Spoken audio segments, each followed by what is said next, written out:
Hello friends, আপনাদের সবাইকে স্বাগত আমার চ্যানেলে। আজকে একটি নতুন ভিডিও নিয়ে এসেছি। কিছুদিন আগে এসেছিলাম পুজো দিতে মা জংলি কালী মন্দিরে। এডিট করার জন্য ভিডিওটি দিতে একটু লেট হয়ে গেল। আমার মেয়ের নামে পুজো দিতে গিয়েছিলাম। যাই হোক, আজ আমি আপনাদের সামনে তুলে ধরব এই ডাকাতকালী বা জংলি কালী মন্দির সম্বন্ধে কিছু অজানা তথ্য। ভিডিওটি শেষ পর্যন্ত দেখার জন্য অনুরোধ রইল। ভালো লাগলে লাইক ও শেয়ার করবেন।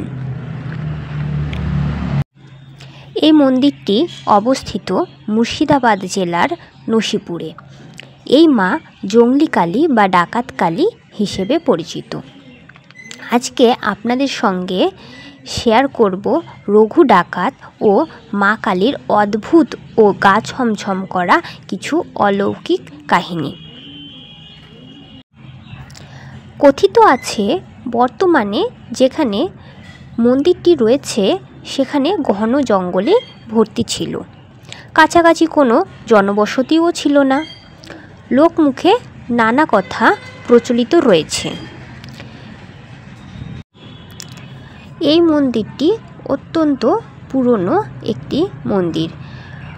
ওখানকার অধিবাসীরা বলেন এই মন্দিরটি 500 বছরের পুরনো একটি মন্দির। স্বাভাবিকভাবেই মা কালীর পায়ের ছাপকে ঘিরে রয়েছে এক অলৌকিক কাহিনী। আপনাদেরকে আগেই বললাম, এলাকাটি ছিল জঙ্গলে পরিপূর্ণ।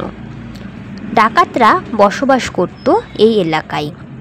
মায়ের পুজো করে তারা ডাকাতি করতে যেত। সেরকমই একদিন মায়ের পুজোর শেষে ডাকাত দল ডাকাতি করতে যায় এবং খালি হাতে ফিরে আসে। কিছু না পাওয়ায় রাগ গিয়ে পড়ে মা কালীর ওপর। তারা আক্রমণ করে বসে মা কালীকে। ডাকাতদের হাত থেকে বাঁচার জন্য পাশের একটি কুয়োতে ঝাঁপ দেন মা কালী। মা কালী অন্তর্হিত হন। থেকে যায় শুধু তার পদযুগলের ছাপ। ওই ছাপ রয়েছে মায়ের বেদি ও কুয়োর পাশে। এছাড়াও সেখানকার স্থানীয় মানুষদের কাছ থেকে শোনা যায়, রঘু ডাকাত নাকি আগে মায়ের পুজো করে ডাকাতি করতে যেত। ঠিক সেই রকমই একদিন ডাকাতি করতে যাওয়ার আগে মায়ের পুজো করে এবং সেই দিন মা তাদের ডাকাতি করতে যেতে বাধা দেয়। ঠিক সেই সময় রঘু ডাকাত রেগে গিয়ে মাকে মারতে যান। ওই সময় মা কালী একটি বাচ্চা মায়ের রূপ নেয় এবং পাশের একটি কুয়োতে নেমে যান। এছাড়াও স্থানীয় বাসিন্দারা বলেন, রঘু ডাকাত ডাকাতি করতে যাওয়ার আগে মায়ের পুজো করেই ডাকাতি করতে যেতেন। কিন্তু ব্যতিক্রম, একদিন লোভ লালসায় এতটাই মগ্ন ছিলেন যে সেদিন মায়ের আরাধনা না করেই ডাকাতি করতে চলে যান এবং ডাকাতি করে সফল হয়েও ফিরে আসেন ও সফল হওয়ার খুশিতে মায়ের কথা ভুলেই যান। তখন মা রঘু ডাকাতের প্রতি এতটাই রেগে যান যে মা একটি বাচ্চা মেয়ের রূপে মন্দির ত্যাগ করেন এবং মন্দিরের পাশে থাকা কুয়োয় নেমে যান আর মন্দিরে ফেলে যান মায়ের স্মৃতিস্বরূপ সেই বাল্যকন্যার চরণ দুটির ছাপ। তারপর রঘু ডাকাত ওই স্থান ছেড়ে চলে যান। এছাড়াও মন্দিরের পণ্ডিত মশাইরা বলেন, কুয়োয় নেমে যাওয়ার পর মা বহরমপুরের কাশিমবাজার বিষ্ণুপুর মা রূপে সেখানে প্রতিষ্ঠাপিত হয় এবং সেখানে শেকল দিয়ে বাঁধা আছে। পরে জংলি কালী পুজো করেন রায়চৌধুরী পরিবার নামে এক পরিবার। স্থানীয় বাসিন্দাদের দাবি, জংলি কালীর বেদিতে বাচ্চা পায়ের ছাপও রয়েছে। সারা বছর ফুল দিয়ে ঢাকা থাকে। এখন সেখানে মায়ের চরণ দুটির পুজো করা হয়। বলিও হতো এক সময়, তবে এখন তা বন্ধ করা হয়েছে। এছাড়াও জানিয়ে রাখি, এই বেদির পাশে যেই বড় নিম গাছটা রয়েছে, সেই নিম গাছটাও 500 বছরের পুরনো নিম গাছ। মন্দির সংস্কারের সময়ও এই নিম গাছটা কাটা হয়নি। স্থানীয় বাসিন্দাদের মুখেই শোনা কথা, এই নিম গাছ থেকে রাত্রিবেলায় অদ্ভুত কিছু আওয়াজ এখনও শোনা যায়। বলা হয় মায়ের অনুচররা এখনও সেখানে বসবাস করে। আমি চেষ্টা করেছি আপনাদের কাছে কিছু অজানা তথ্য তুলে ধরার। আজকের ভিডিওটি ভালো লাগলে অবশ্যই জানাবেন। আপনারা এই মন্দিরে পুজো দিতে আসলে একটি অন্যরকম শান্তি অনুভব করতে পারবেন।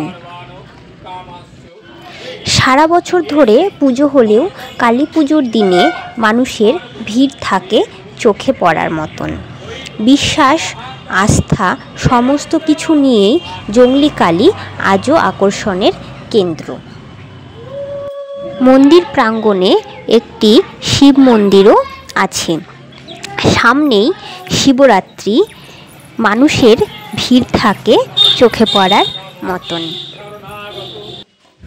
মন্দিরের পেছনের মাঠে অনেকে পিকনিক করে, যারা দূর থেকে আসে ফ্যামিলি নিয়ে, তবে তা সম্পূর্ণ নিরামিষ ও শান্ত পরিবেশে। আমি যেদিন পুজো দিতে গিয়েছিলাম, আমি মনে করি সেই দিনটা আমার কাছে একটু বেশি স্পেশাল ছিল। তার কারণ সেখানে গিয়ে দেখি গোপাল সোনাও ঘুরতে এসেছে এবং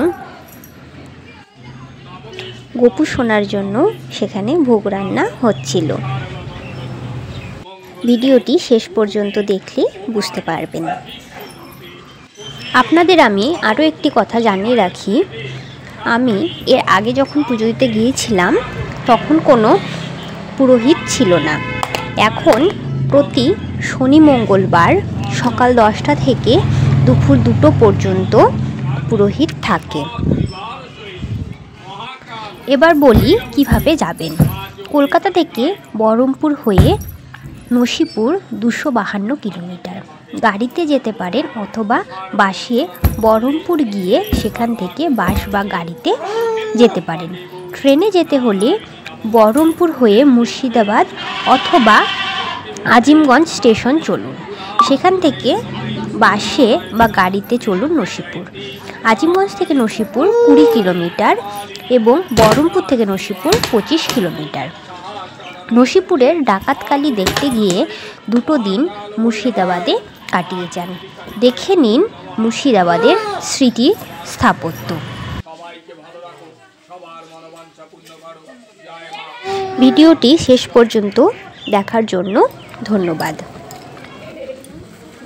আজ তাহলে এই পর্যন্তই, দেখা হবে পরের ভিডিওতে।